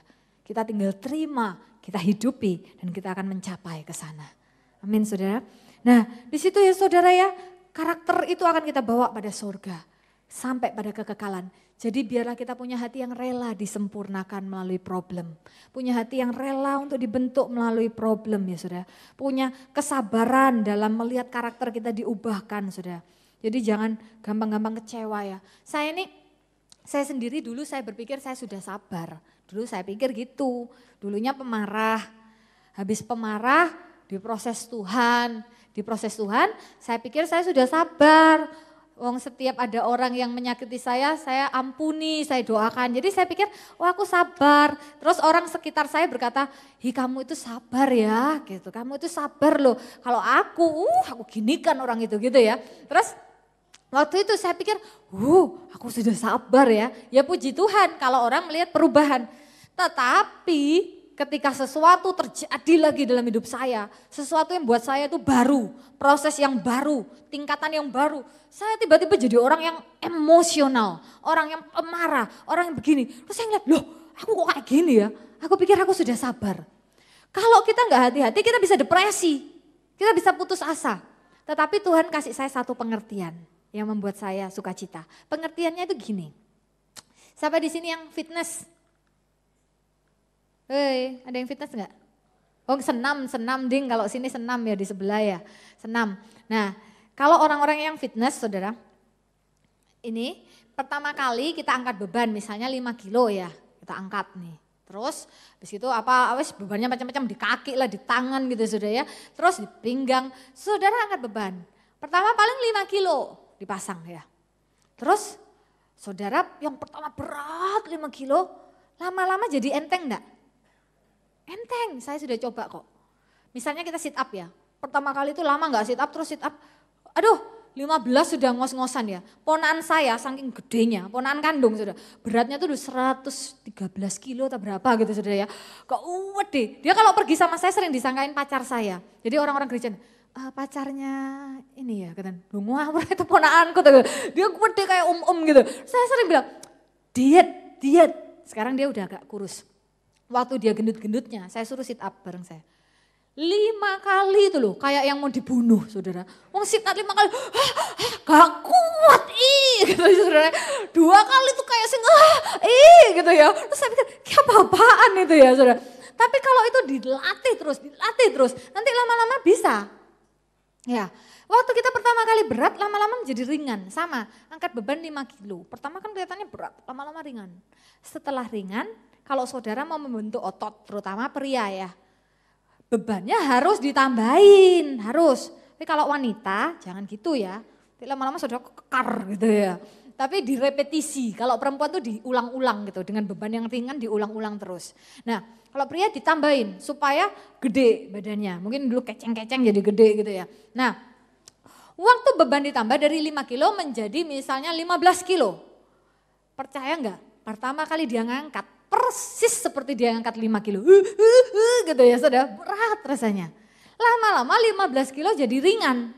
Suatu saat ketika itu sudah ringan, pelatihnya akan berkata, naikkan lagi bebannya, 30 kilo gitu. Berat lagi setengah mati saudara. Aduh gitu ya saudara. Tetapi ketika orang latihan secara jasmani seperti itu, orang itu tahu loh tujuannya apa. Untuk melatih ototnya, untuk membentuk tubuhnya menjadi yang terbaik. Nah kita di dalam Tuhan tuh gitu. Jadi dulu ketika kita berpikir loh aku sudah diproses jadi orang sabar. Kenapa ya aku ngadepin ini kok aku begitu lagi. Jangan putus asa. Mungkin tingkat bebannya dinaikkan. Tingkat stresnya ditingkatkan saudara. Tegangannya ditinggikan. Tetapi akan membentuk kalau kita sabar kita mau keluar seperti yang Tuhan mau saudara. Akan membentuk kesabaran kita tuh jauh lebih luar biasa. Amin. Itu yang namanya proses ketekunan. Ya, jadi saya terus langsung bilang sama diri saya, tidak apa-apa, jangan putus asa. Bukan berarti terus kamu itu turun, bukan. Tapi kamu harus menang melalui proses ini. Kamu harus bisa berubah menjadi orang yang sabar. Nanti kesabaranmu akan disempurnakan oleh Tuhan. Amin saudara. Jadi Tuhan akan memakai problem untuk menyempurnakan kita. Kita buka sebentar ke Roma 5. Tadi mulainya jam 3:30, berarti 5:30 harus selesai. Oh iya, tinggal sedikit ya, Roma 5. Roma 5 ayat ke-3. Dan bukan hanya itu saja, kita malah bermegah juga dalam kesengsaraan kita. Karena kita tahu bahwa kesengsaraan itu menimbulkan ketekunan. Dan kesengsaraan itu menimbulkan ketekunan dan ketekunan menimbulkan tahan uji dan tahan uji menimbulkan pengharapan dan pengharapan tidak mengecewakan karena kasih Allah telah dicurahkan di dalam hati kita oleh Roh Kudus yang telah dikaruniakan kepada kita. Saudara, kesengsaraan kalau dijalani dengan cara Tuhan maka akan membawa kita tidak mungkin kecewa. Amin. Tahu lagu lama? Tak pernah kecewa mengiring Yesus. Oh, yang udah berusia tahu, seneng gitu ya. Tak pernah kecewa. Terus ku serahkan semua gitu ya. Berjalan serta Dia, semakin bahagia. Terus apa? Tak pernah kecewa buat selamanya. Amin. Ikut Tuhan tidak mungkin kecewa, saudara. Tuhan tuh luar biasa. Kata kitab Efesus, terakhir, ayat terakhir. Senang kalau terakhir, langsung matanya berbinar-binar semua terakhir gitu ya. Efesus 1, ayat ketiga. Terpujilah Allah dan Bapa Tuhan kita Yesus Kristus, yang dalam Kristus telah mengaruniakan kepada kita segala berkat rohani di dalam sorga. Saudara adalah orang-orang yang diberkati, yang percaya katakan amin. Saudara orang-orang yang sehat, amin. Saudara orang-orang yang berhasil. Saudara orang-orang yang terus mau belajar, amin. Saudara punya masa depan yang baik, amin. Keluarga saudara akan dipelihara Tuhan. Anak-anak saudara akan jadi luar biasa. Saudara punya keturunan yang menjadi berkat di muka bumi ini, amin. Seharusnya kita percaya itu, seharusnya kita bangkit di dalam iman itu. Jadi tidak terus jadi orang yang rata-rata. Karena firman Tuhan berkata segala berkat rohani di dalam sorga sudah dikaruniakan kepada kita di dalam Kristus Yesus. Saudara harus berpikir sebagai orang yang kaya kalau saudara mau kaya. Saudara harus berpikir saudara berhasil kalau saudara mau berhasil. Kalau saya tidak belajar merubah mental saya dan melihat saya seperti Tuhan melihat saya, saudara tidak akan lihat saya seperti hari ini. Dulu saya kalau disuruh saksi, kok saksi, doa aja tidak berani kok. Doa kan gak ada siapa-siapa, cuma saya, papanya anak sekolah minggu yang sakit malaria atau demam berdarah, saya lupa waktu itu. Nah, sama teman saya suruh doakan, enggak mau sungguhan. Enggak gitu ya. Terus loh, ayo doakan. Gitu. Saya habis baptis, enggak mau, malu. Enggak mau benar saudara. Akhirnya teman saya yang doa. Ada di sini yang seperti itu? Kalau disuruh doa aku gitu ya saudara. Loh saudara itu punya power loh. Saudara itu punya kuasa loh sebagai anak-anak Tuhan. Kalau enggak dipakai ya mubazir. Iblis tuh kuasanya kecil dibandingkan kuasa Tuhan. Tapi yang kecil sama iblis dipakai maksimal, jadi kelihatan gede. Tapi saudara yang punya kuasa yang kata firman Tuhan segala berkat rohani termasuk kuasa, termasuk otoritas, termasuk berkat, termasuk damai sejahtera. Enggak dipakai. Jadi kelihatan enggak berfungsi. Sama dengan saudara pegang handphone BlackBerry misalnya. Saudara tetap BlackBerry, kasihkan BlackBerry pada misalnya opa-opa yang umurnya 90 tahun. Ya tetap aja bingung ya saudara, ini mau diapain gitu saudara ya. Jadi enggak berfungsi saudara. Tapi kasihkan BlackBerry pada anak umur 17 tahun. Wah jadi berfungsi macam-macam ya saudara ya. Nah saudara, power yang besar itu kalau nggak dipakai percuma. Jadi mulai sekarang berani melayani, amin. Berani bersaksi, amin. Katakan kebaikan Tuhan, berani berdoa, amin. Kita harus bertumbuh, karakter kita harus bertumbuh. Jangan takut. Kalau saudara bilang, aduh aku pemalu. Loh saya lebih parah dari itu dulu. Kebaktian saudara masih lumayan bisa angkat tangan saya lihat. Saya dulu ya di kebaktian di Betani. Tahun 96 saya masih ingat. Angkat tangan loh enggak berani. Yang lainnya angkat tangan saya gini. Angkat tangan Anda. Saya tuh berpikir, aduh aku angkat tangan lebih tinggi, aku munafik, aku munafik. Ngapain berpikir seperti itu. Terus saya pikir, duh ngapain sih harus angkat tangan tinggi-tinggi. Tinggal angkat tangan aja dipoikir saudara ya. Nah enggak usah seperti itu. Tapi kita mau menjadi orang-orang yang bisa menikmati segala berkat rohani Allah. Saudara harus exercise, harus latihan di dalam Tuhan. Saudara harus berpikir berkemenangan. Saya merubah semua pola pikir saya berdasarkan firman Tuhan. Saya perkatakan aku berhasil, aku menang, aku diberkati, aku punya masa depan yang gilang-gemilang, aku punya kuasa, aku pemberani, aku luar biasa di dalam Tuhan. Saya terus lihat dan akhirnya saya percaya. Waktu saya percaya, saya akan bergerak ke arah itu. Amin, ke arah penggenapan janji-janji Tuhan. Jadi kalau saudara mau berhasil, saudara harus berpikir berhasil. Kalau saudara mau menerima berkat-berkat Tuhan, saudara mau menjadi orang yang diberkati, ya saudara harus berpikir saudara diberkati. Ada story terakhir. Saya enggak melanggar janji saya ya. Tadi saya bilang itu ayat terakhir. Ya, sekarang cerita terakhir. Ya, jadi saya enggak melanggar janji saya. Terus Cerita ini begini. Ada ini tahun 1946 terjadinya. 1946 di luar negeri. Ada seorang anak umur 14 tahun, dia punya kakak perempuan umur 16, punya adik perempuan umur 16, tiga-tiganya cewek. Mereka hidup bersama mama mereka yang sudah janda, karena 5 tahun sebelumnya papanya mati. Nah saudara, mereka punya kakak-kakak yang lain, ada lagi 2 cowok, 2 cewek yang lain tapi sudah menikah. Keluarga ini hidup ngepas sekali, pas-pasan mereka itu hidupnya. Tapi mereka tuh bahagia gitu orangnya. Dan mereka hidup takut akan Allah. Suatu hari pada waktu mereka ke gereja, pada saat mereka ke gereja, pendetanya itu menyampaikan satu pesan. Dia berkata, saya rindu sekali kita akan membantu Paskah, pada hari Paskah bulan depan, kita akan membantu satu keluarga miskin, memberikan bantuan. Dan itu akan berupa korban persembahan. Perhatikan kata korban. Persembahan itu kalau zaman dulu tuh semuanya tuh berupa korban persembahan. Ya, korban. Ada korban ucapan syukur. Ya sudah, ada banyak jenis korban di kitab Perjanjian Lama. Kalau namanya korban itu ya ada pengorbanannya, saudara. Bahkan puji-pujian itu kalau ada lagu Inggris, we bring the sacrifice of praise. Kami membawa korban pujian. Bahasa Indonesia, kami bawa pujian ke dalam rumah Tuhan. Gitu. Bahasa Inggrisnya itu korban. Nah ada pendeta yang berkata nanti kita akan bawa korban persembahan untuk membantu satu keluarga miskin. 4 orang ini pulang, mereka senangnya luar biasa. Mereka langsung berunding. Apa yang bisa mereka lakukan untuk membantu keluarga miskin tersebut untuk memberikan korban itu. Mereka berunding dengan mamanya, kemudian mereka membuat keputusan, ini terjadi pada tahun 1946. Mereka membuat keputusan 1 bulan full mereka akan makan kentang. Jadi mereka beli kentang, kalau mereka 1 bulan tuh hanya makan kentang kok, bukan Kentucky Fried Chicken terus saudara ngambil kentangnya gitu, bukan ya saudara ya.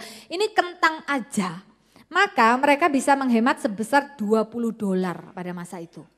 Nah kemudian setelah mereka memutuskan seperti itu, terus mereka anaknya yang sulung, yang umur 16 ini, Darlene ini mencari pekerjaan bersihkan rumah orang dan pekarangan rumah orang sebanyak mungkin yang dia bisa.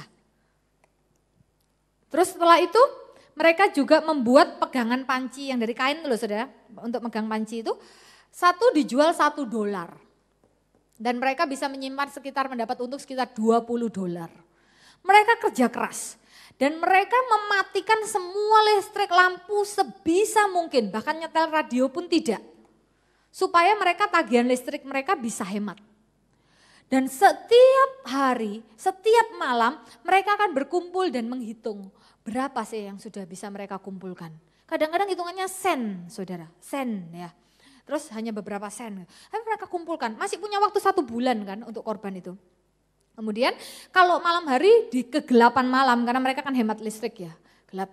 Mereka tuh berunding dan berbicara, mereka bilang gini, wah senangnya ya, nanti kira-kira berapapun uang yang bisa kita kumpulkan, jemaat di gereja itu, di gereja kecil itu ada sekitar 80 orang.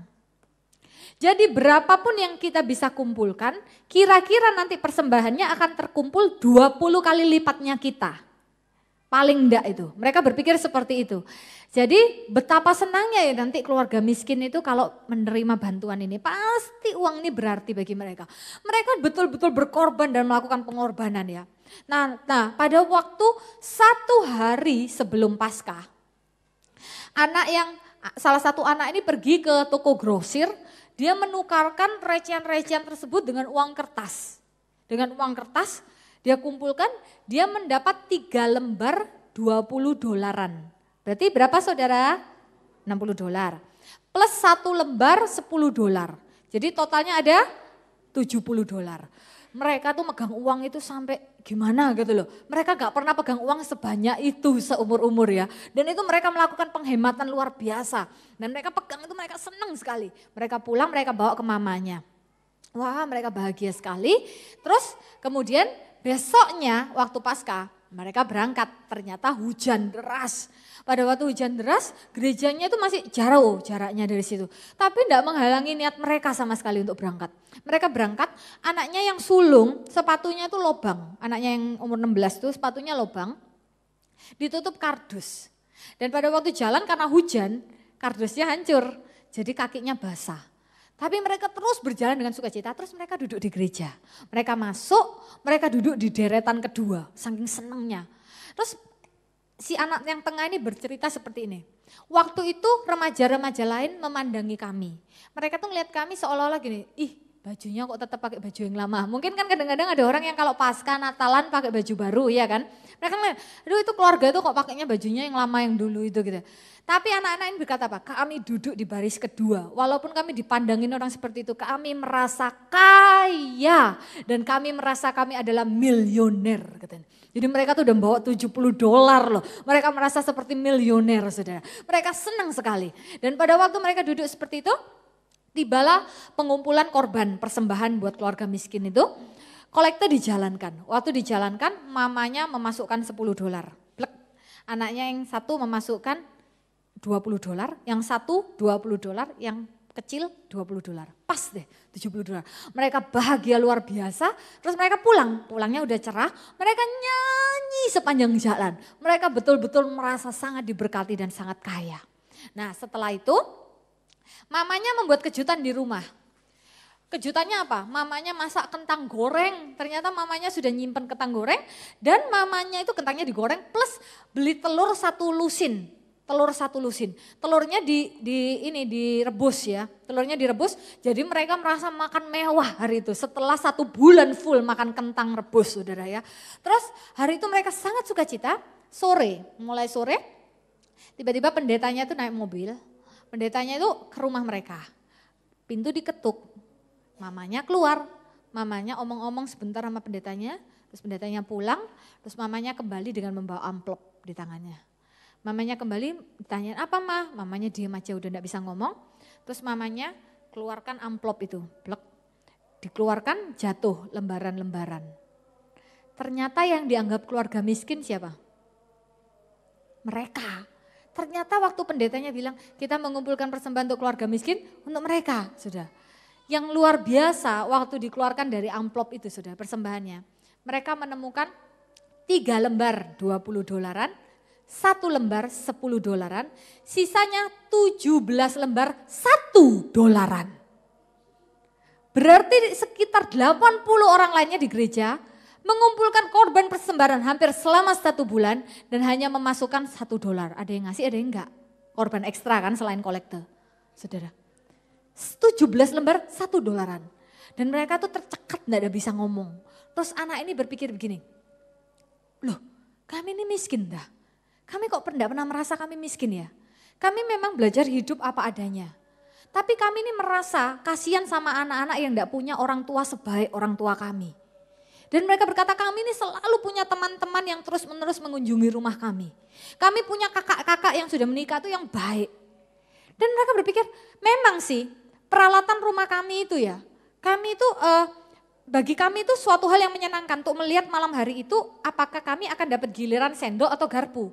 Saudara kalau orang luar kan makannya ada sendok, garpu, pisau gitu kan ya. Jadi mereka untung-untungan gitu, siapa yang dapat sendok, siapa yang dapat garpu, bagi mereka tuh suatu fun gitu, suatu hal yang menyenangkan ya. Terus mereka dan kami itu cuma mempunyai 2 pisau. Dan 2 pisau itu dari 4 orang ini. Atau dulu sama kakak-kakaknya, mereka pakainya itu bergantian dan kami senang sekali melakukannya. Siapa yang sedang membutuhkan untuk mengiris itu ya, dia pakai pisaunya gitu. Peralatan rumah tangga aja istilahnya kan sengepas itu ya saudara ya. Tapi mereka berkata, tapi kami tidak pernah merasa miskin loh. Dan hari ini kami baru tahu kami miskin. Tiba-tiba aku merasa malu sekali melihat bajuku yang lusuh, yang kumal. Terus aku berpikir, berarti satu gereja berpikir kami miskin. Terus dia berpikir, aku sudah tidak pengen sekolah. Karena pasti seluruh orang-orang di sekolah tahu kalau aku miskin. Selama ini aku tidak tahu aku miskin kata anak itu, anak yang tengah ini. Aku sekolah di grade 9, di tingkat 9. Pada waktu itu peraturan pemerintah mengharuskan minimum sampai grade 8, sampai tingkat 8. Dan aku sudah tidak pengen melanjutkan sekolah lagi. Padahal dia nomor 1, juara 1 dari 100 murid. Dan dia merasa aku sudah malu untuk ke sekolah. Aku malu untuk ke gereja. Dan hari itu mereka itu enggak bisa ngomong apa-apa, cuma diem aja mandangi lantai. Masing-masing itu sudah sampai enggak bisa ngomong. Terus kemudian besoknya mereka tetap berangkat, sekolah, pulang seperti biasa. Tapi seminggu itu hampir enggak ada yang ngomong, jadi diem aja gitu. Masing-masing berkecamuk dengan pikirannya. Dan pada hari Sabtu, mamanya terus bawa amplop itu lagi berkata gini, uang ini mau diapakan? Kata. Terus anak-anak ini diem, enggak bisa jawab semua. Yang tengah berpikir gini, aku enggak tahu uang itu mau diapakan. Kami enggak tahu apa yang biasanya keluarga miskin lakukan dengan uang. Karena sebetulnya kami tidak pernah merasa miskin. Jadi mereka akhirnya enggak jawab apa-apa. Terus mereka hari Minggunya mereka enggak mau ke gereja lagi. Tapi mama mereka berkata harus tetap pergi gereja. Dan kemudian hari Minggu mereka berangkat ke gereja. Hari itu cuaca cerah, enggak hujan kayak yang dulu.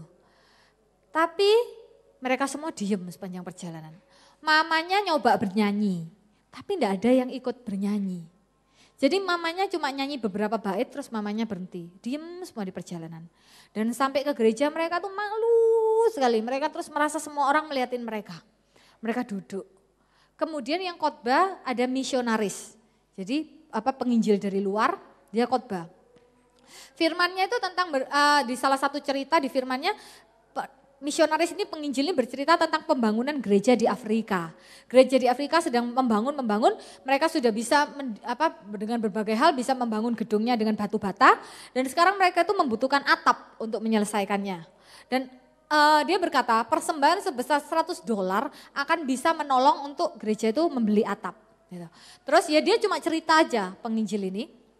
Selesai dia bercerita, terus kemudian pendetanya, gembalanya berkata begini.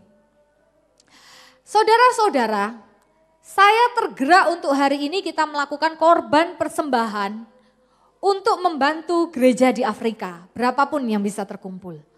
Terus pada saat gembalanya ngomong gitu, orang-orang ini tiba-tiba orang 4 ini satu keluarga ini langsung tiba-tiba semangat. Mereka tole-tolean satu sama lain terus langsung ada sesuatu yang seneng gitu loh mereka. Terus saling ngangguk, oh ya berarti setuju gitu. Nah ternyata mereka akan mempersembahkan uang itu untuk gereja di Afrika tersebut.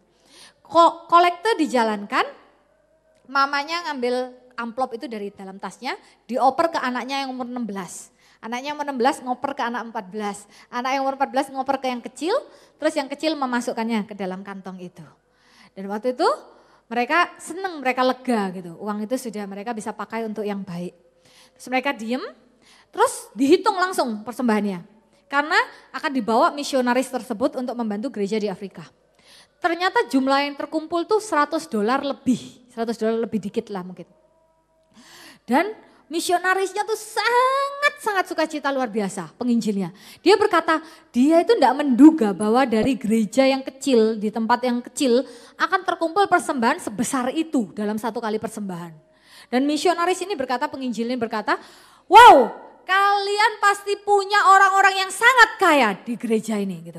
Pada waktu misionarisnya itu berkata seperti itu, perkataan ini menghantam hatinya 4 orang ini dalam keluarga ini. Terus tiba-tiba menghantam terus mereka berkata, wow dari $100 lebih, $87 itu mereka yang masukkan, betul kan? Mereka kan $70 ditambah $17 yang $1 itu. $87 itu mereka yang kasih. Dan misionaris itu berkata, kalian pasti punya orang-orang yang sangat kaya di gereja ini. Terus mereka berpikir, wow berarti kami kaya. Kan misionaris itu tadi bilang gitu, kami kaya. Berarti kami kaya. Mereka pulang dengan sukacita luar biasa. Dan kemudian anak ini berkata, sejak hari itu aku merasa sangat diberkati. Aku tidak pernah merasa miskin lagi. Dan aku tahu aku kaya karena Yesus Kristus ada di dalam hidupku. Amin saudara. Saudara merasa kaya atau enggak? Saudara merasa diberkati atau enggak? Saudara merasa saudara orang-orang yang berhasil atau enggak? Itu ada pada saudara. Kalau saudara berpikir yang baik, saudara berpikir sesuai firman, terjadilah dalam hidup saudara. Amin. Ya saya tutup firmannya. Ku mau sepertimu.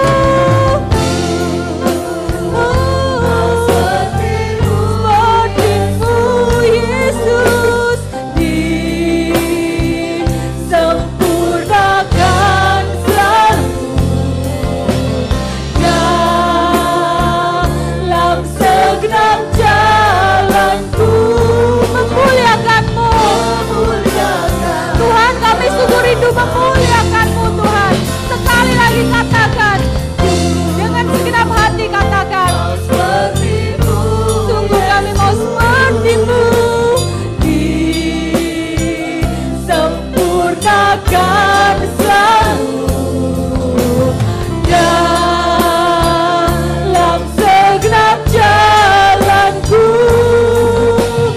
memuliakan nama-Mu.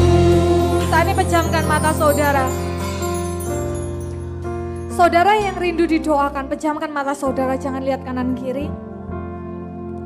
Saudara yang rindu mulai hari ini membuat keputusan, iya, hari ini aku baru diingatkan lagi bahwa sebetulnya di dalam aku ada segala kuasa untuk hidup berkemenangan.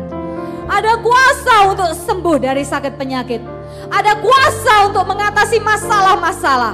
Ada kuasa untuk perubahan karakter. Ada kuasa untuk melihat pemulihan dalam kehidupanku, dalam hubunganku, dalam segalanya. Ada jalan keluar yang ada, yang Tuhan sediakan. Saudara yang disadarkan hari ini, dan saudara yang mau bangkit dengan kuasa yang sudah Tuhan taruh di dalam hidup saudara.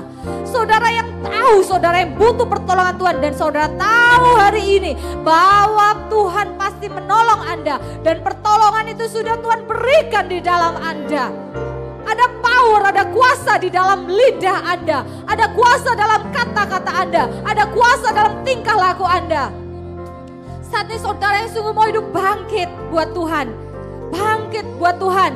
Dan bangkit buat diri saudara. Bangkit buat orang-orang yang saudara kasih. Bangkit sampai melihat segala rencana Allah jadi dalam hidup saudara. Saudara, silakan saudara angkat tangan saudara yang tahu itu saudara. Saudara bisa berdiri di kursi saudara masing-masing. Berdiri di kursi saudara masing-masing. Saudara angkat tangan, saudara berdiri di kursi saudara. Dan jangan lihat kanan kiri, jangan lihat kanan kiri. Setiap orang berhubungan dengan Tuhan, hanya dengan Tuhan. Sembah Tuhan, sembah Dia, hanya Dia sumber pertolongan kita. Sembah Dia, katakan, Tuhan aku mau seperti-Mu, Tuhan aku mau berubah, Tuhan aku mau bangkit, Tuhan aku tahu, aku percaya janji firman-Mu hari ini Tuhan. Nyanyikan lagi, ku mau seperti-Mu Yesus. Mau seperti-Mu Yesus Tuhan, disempurnakan selalu dalam segenap jalanku memuliakan nama-Mu. Hanya Engkau, mau seperti-Mu Yesus, disempurnakan selalu dalam segenap jalanku memuliakan nama-Mu. Bapak, aku berdoa saat ini Tuhan, untuk setiap pribadi yang mengangkat tangannya Tuhan, untuk setiap pribadi yang berdiri Tuhan. Bapak, aku impartasikan Tuhan berkat-berkat Allah dalam hidup mereka Tuhan. Pertolongan dalam setiap mengatasi setiap masalah dalam hidup mereka. Saat ini saudara yang sakit, taruh tangan kanan saudara di bagian saudara sakit. Tuhan penyembuh saudara. Tangan saudara punya kuasa. Di dalam tangan saudara ada kuasa. Ada kuasa, ada kuasa, ada kuasa Allah bagi orang yang percaya. Taruh tangan kanan saudara di bagian yang sakit. Saya akan berdoa bersama saudara bagi saudara yang sakit. Bapak, saat ini di dalam nama Tuhan Yesus Kristus Tuhan, semua sakit penyakit yang menyerang anak-anak-Mu ini, saat ini kami perintahkan keluar di dalam nama Tuhan Yesus. Bapak, oleh bilur-bilur Yesus, sembuh, sembuh, sembuh Tuhan. Tuhan, lihat ada kuasa dalam tangan mereka Tuhan. Aku percaya Engkau akan menopang firman-Mu Tuhan. Bagi mereka yang percaya, saat ini mengalami kesembuhan Tuhan, mengalami kesembuhan Tuhan. Yang sudah tua dikuatkan Tuhan, yang sudah tua dikuatkan kembali Tuhan. Dan saat ini bagi saudara yang mengalami problem dalam finansial, dalam ekonomi, saudara mengalami kesulitan dalam ekonomi, pegang janji Tuhan hari ini. Allah-Mu, Allah kita akan mencukupi segala keperluanmu menurut kekayaan dan kemuliaannya di dalam Kristus Yesus. Allah-Mu, Allah yang lebih dari cukup, Allah yang maha kuasa, Allah yang mampu lakukan segala perkara, Allah yang akan melunasi semua hutang-hutangmu. Saat ini Tuhan, berkat berkati Tuhan. Dari gereja ini Tuhan, dari kota ini Tuhan, dari desa ini Tuhan. Hidup mereka akan dibedakan Tuhan. Tuhan, semua hutang-hutang, aku percaya Tuhan akan buka jalan Tuhan. Semuanya akan selesai tahun ini juga Tuhan. Tahun 2009 ini juga Tuhan. Mereka akan melihat mujizat, mereka akan melihat pintu-pintu dibuka. Mereka yang butuh pekerjaan akan mendapat pekerjaan Tuhan. Jadi sesuai iman mereka kepadamu Tuhan. Dan saat ini saya akan berdoa untuk saudara yang mengalami masalah dalam hubungan saudara. Mungkin hubungan keluarga saudara hancur. Mungkin hubungan saudara dengan orang-orang yang saudara kasih hancur. Mungkin saudara sudah berjuang keras, tapi sepertinya tidak ada pemulihan. Hari ini dengar firman Tuhan. Tuhan membuat segala sesuatu baru. Tuhan mampu membuat segala sesuatu baru. Pegang janji Tuhan. Lanjutkan kehidupan saudara. Terus sungguh-sungguh bersama Tuhan. Saudara akan melihat Tuhan membuat rancangan-rancangan baru yang lebih melampaui yang saudara bisa bayangkan, melampaui yang saudara bisa pikirkan. Dan Bapa, saat ini kami berdoa Tuhan bagi setiap anak-anak-Mu Tuhan. Mereka mempunyai masalah-masalah yang lainnya yang tidak bisa kami sebutkan di sini Tuhan, yang tidak bisa kami ceritakan di sini. Tapi Engkau Allah yang tahu Tuhan. Mereka, beberapa dari mereka punya doa-doa Tuhan yang sudah bertahun-tahun mereka rindukan Tuhan. Doa-doa yang mungkin kelihatan tidak dijawab Tuhan. Mungkin ada yang merindukan memiliki anak Tuhan. Mungkin ada yang merindukan banyak pintu-pintu dibuka dalam hidup mereka. Tapi seperti tidak ada pengharapan Tuhan. Sepertinya ketika kami tekun masih belum terjadi apa-apa. Tapi hari ini kami mendengar Tuhan. Seringkali waktu yang panjang akan menghasilkan jawaban doa yang paling luar biasa Tuhan. Aku percaya Tuhan, Kau akan menjawab anak-anak-Mu di tempat ini Tuhan. Aku percaya Tuhan, aku percaya ada mujizat, ada jawaban doa yang dinyatakan Tuhan. Ada berkat-berkat Allah yang bercurah Tuhan. Dan kami akan dengan banyak kesaksian Tuhan. Nama Yesus dipermuliakan di sini. Nama Yesus dipermuliakan dalam hidup mereka. Nama Yesus dipermuliakan di gereja ini Tuhan. Terima kasih Tuhan, terima kasih Tuhan, terima kasih Tuhan. Ora busyanda karawalawa. Ora busyanda karawalawa.